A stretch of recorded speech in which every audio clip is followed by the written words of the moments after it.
आकाशवाणी भोपाल से प्रस्तुत हैं प्रादेशिक समाचार।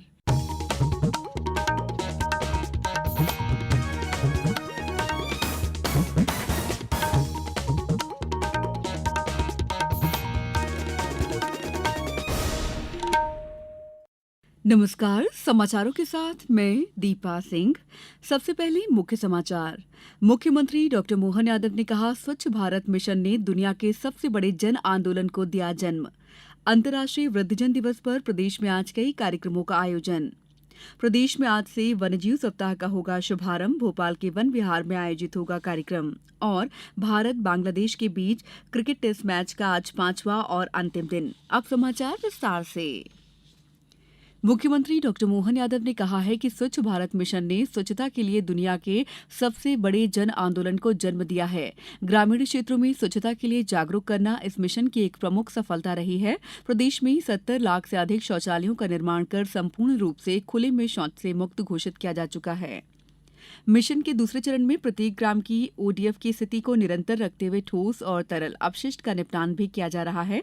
मुख्यमंत्री ने कहा कि राष्ट्रपिता महात्मा गांधी की 155वीं जयंती और स्वच्छ भारत मिशन की 10वीं वर्षगांठ पर स्वच्छता के दृष्टिकोण को शासकीय और सामुदायिक प्रयासों से जन जन तक पहुंचाने के लिए स्वच्छता ही सेवा अभियान पखवाड़ा 2 अक्टूबर गांधी जयंती पर समारोह के साथ संपन्न होगा।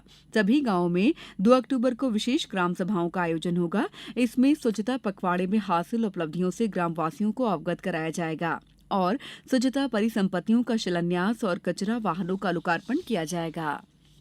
प्रदेश में स्वच्छता ही सेवा अभियान के तहत कार्यक्रमों का आयोजन जारी है। आज रायसेन नगर में स्वच्छता के लिए मैराथन दौड़ का आयोजन किया जा रहा है। रायसेन नगर पालिका की मुख्य नगर पालिका अधिकारी सुरेखा जाटव ने बताया कि अभियान के तहत नागरिकों को स्वच्छता के प्रति जागरूक करने के लिए कई गतिविधियों का आयोजन किया जा रहा है। अधिक जानकारी दे रहे हैं हमारे रायसेन संवाददाता।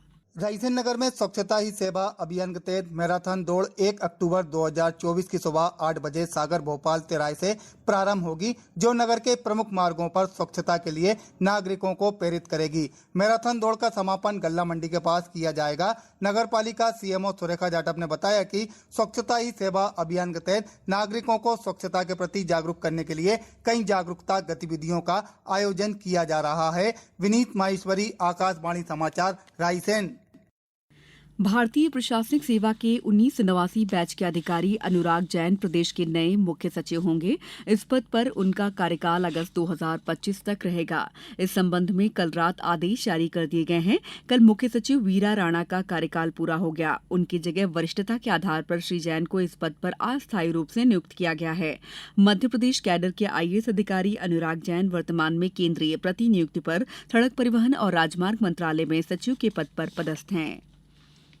अंतर्राष्ट्रीय वृद्धजन दिवस के अवसर पर प्रदेश भर में आज सभी आयुष्मान आरोग्य मंदिर, सिविल अस्पताल, सामुदायिक स्वास्थ्य केंद्र और जिला अस्पताल स्तर पर वृद्धजनों के लिए विशेष स्वास्थ्य शिविरों का आयोजन किया जाएगा। इन शिविरों में 60 साल से अधिक आयु के सभी वृद्धजनों का स्वास्थ्य परीक्षण, उपचार और परामर्श प्रदान किया जाएगा।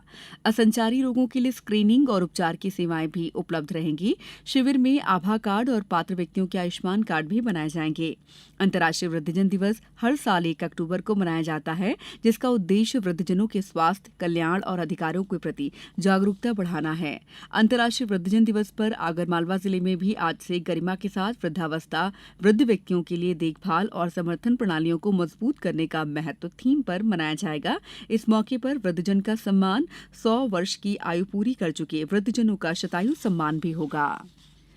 केंद्र की नरेंद्र मोदी सरकार के तीसरे कार्यकाल के 100 दिन पूरे हो गए हैं। डिंडौरी जिले के रायपुरा गांव की महिला समूह की सचिव सुमन धूमकेती ने बताया है कि उन्होंने सिंचाई के लिए बने तालाब पर मछली पालन का काम शुरू किया है, जिससे उनकी आजीविका में सुधार हुआ है।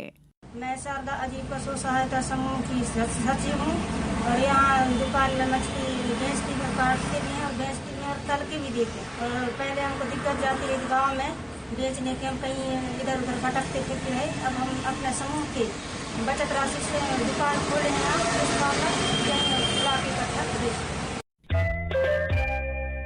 ये समाचार आप आकाशवाणी मध्य प्रदेश से सुन रहे हैं। हमारे समाचारों को अब आप कभी भी और कहीं भी अपनी सुविधा के अनुसार सुन सकते हैं। ये समाचार बुलेटिन YouTube, X प्लेटफॉर्म और Facebook पर AIR न्यूज भोपाल पेज पर सुने जा सकते हैं। इसके अलावा आप हमारी वेबसाइट newsonair.gov.in पर अथवा न्यूज ऑन AIR ऐप पर भी समाचार सुन सकते हैं। ब्रेक के बाद समाचारों में आपका एक बार फिर स्वागत है। वन एवं पर्यावरण राज्य मंत्री दिलीप सिंह अहिरवार वन्य जीव सप्ताह 2024 का शुभारंभ करेंगे। वन विहार राष्ट्रीय उद्यान भोपाल में इसका आयोजन 1 से 7 अक्टूबर तक किया जाएगा। वन्य जीव के प्रति रुचि और अपनत्व की भावना विकसित करने के साथ साथ वन्य जीवों के संरक्षण और संवर्धन में जन भागीदारी सुनिश्चित करने के उद्देश्य से वन्य जीव सप्ताह का आयोजन प्रतिवर्ष संपूर्ण भारत में किया जाता है। वन विहार राष्ट्रीय उद्यान में वन और वन्य जीव संरक्षण के प्रचार प्रसार के लिए विद्यालयों और महाविद्यालयों के छात्र छात्राओं के लिए कई प्रतियोगिताएं आयोजित की जाएंगी। इसके साथ ही आज से कान्हा नेशनल पार्क फिर पर्यटकों के लिए खोल दिया जाएगा। आज से 1 सप्ताह तक कान्हा में वन्य प्राणी सप्ताह मनाया जाएगा, जिसमें स्कूल स्तर पर विभिन्न प्रतियोगिताएं आयोजित होंगी।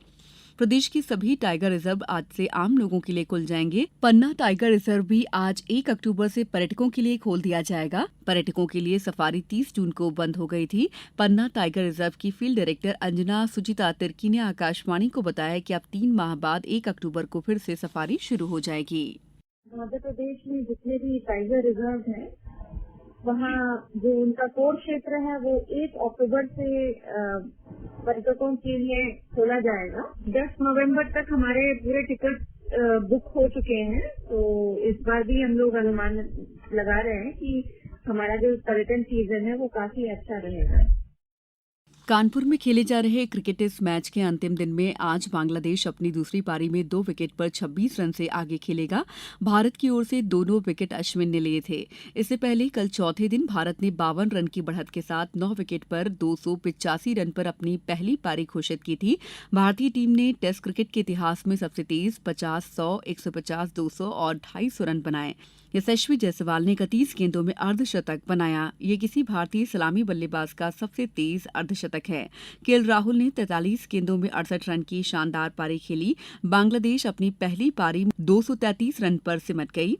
चेन्नई में भारत से पहला टेस्ट हारने के बाद बांग्लादेश 2 मैचों की श्रृंखला में 1-0 से पीछे है। अब कुछ समाचार संक्षेप में। जम्मू कश्मीर विधानसभा के लिए आज तीसरे और अंतिम चरण का मतदान हो रहा है। मतगणना 8 अक्टूबर को होगी। पहले चरण में 18 सितंबर और दूसरे चरण में 25 सितंबर को मतदान हुआ था। शाजापुर में आगामी माह में आने वाले प्रमुख त्योहारों को देखते हुए शांति और सौहार्दपूर्ण त्योहार मनाए जाने के लिए कल कलेक्टर रिजू बाफना की अध्यक्षता में जिला स्तरीय शांति समिति की बैठक संपन्न हुई। निवाड़ी कलेक्टर अरुण कुमार विश्वकर्मा के निर्देशन में एसडीएम पृथ्वीपुर अनुराग निंगवाल की अध्यक्षता में जिला सड़क सुरक्षा समिति की बैठक आयोजित की गई, जिसमें श्री निंगवाल ने सड़क सुरक्षा से संबंधित विभिन्न मुद्दों पर चर्चा कर आवश्यक दिशा निर्देश दिए। माध्यमिक शिक्षा मंडल की हाई स्कूल और हायर सेकेंडरी परीक्षाओं के आवेदन पत्र सामान्य शुल्क के साथ भरने की अंतिम तिथि बढ़ाई गई है। इन परीक्षाओं के लिए आवेदन अब 7 अक्टूबर तक भरे जा सकेंगे। पूर्व में ये तिथि 30 सितंबर निर्धारित की गई थी। चौथी इंडियन ओपन अंडर 23 प्रतियोगिता का आयोजन पाटलिपुत्र स्पोर्ट्स कॉम्प्लेक्स पटना बिहार में 28 से 30 सितंबर तक हुआ। इसमें प्रदेश राज्य एथलेटिक्स अकादमी के पोल वॉल्ट खिलाड़ियों ने उत्कृष्ट खेल का प्रदर्शन कर 1 स्वर्ण 2 रजत सहित 3 पदक जीते हैं। इस बुलेटिन में इतना ही। दीजिए इजाजत। नमस्कार।